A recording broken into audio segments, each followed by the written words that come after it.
ഇന്ന് ബൺസ് കഴിക്കാൻ ഒരു കൊതി. ബേക്കറി ബൺസ് അല്ല കേട്ടോ, മാംഗ്ലൂർ ബൺസ് എന്ന് പറയും.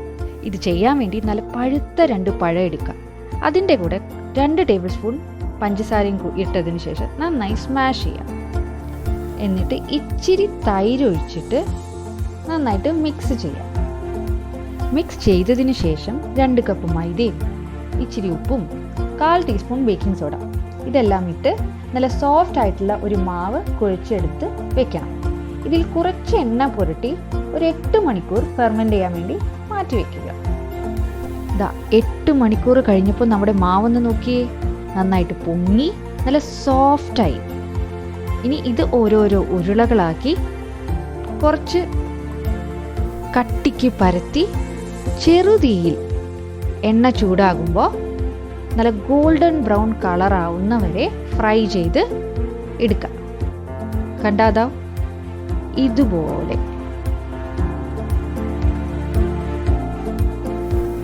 അടിപൊളിയല്ലേ? ആഹാ, ഇത് ഞാൻ കൈ വെച്ച് പരത്തിയതാണ്. ഇതൊരു വേറെ സ്റ്റൈൽ. ഇങ്ങനെയും ചെയ്യാം. നല്ല പെർഫെക്റ്റ് ടെക്സ്ചർ ആൻഡ് കളർ. ചെറു തീയിൽ വേണം ഇത് ഫ്രൈ ചെയ്തെടുക്കാൻ. ഒരിക്കലും ഹൈ ഫ്ലെയിമിൽ വെക്കരുത്.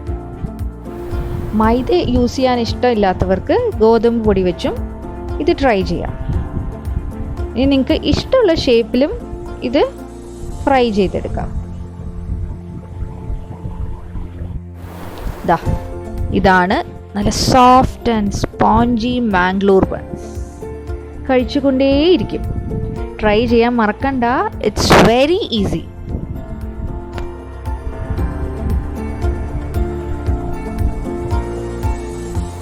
Thanks for watching.